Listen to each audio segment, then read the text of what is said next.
یقیناً یہ 3 روزہ بین الاقوامی کانفرنس بچوں کا ادب، ماضی، حال اور مستقبل اپنے اختتام کے آخری مرحلے میں داخل ہو چکی ہے، مگر میں یہ کہوں گا کہ دراصل یہ آغاز ہے ایک مضبوط بنیاد کا۔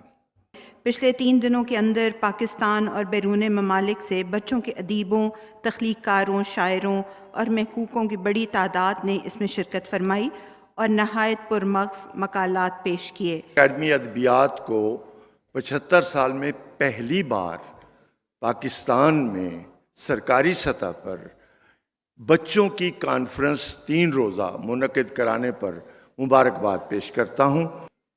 یہ کانفرنس بہت کامیاب رہی اس شعور کو جگانے میں کہ ادب اور آرٹ انسان کے لیے بہت ضروری ہے۔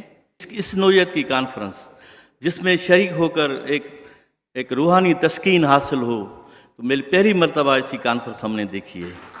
تو اس کانفرنس نے جہاں بہت سارے سوالوں کے جواب دیے ہیں، وہاں بہت سارے سوال بھی پیدا کیے ہیں، اور وہ سوال ہیں آنے والے دور کے بارے میں، مستقبل کے بارے میں۔ کم وقت میں اور نہایت کم تیاری کے ساتھ بہت اعلیٰ کانفرنس کا انعقاد کیا۔ یہ 3 دن تک ہم سارے اپنے بچپنے میں کھوئے رہے۔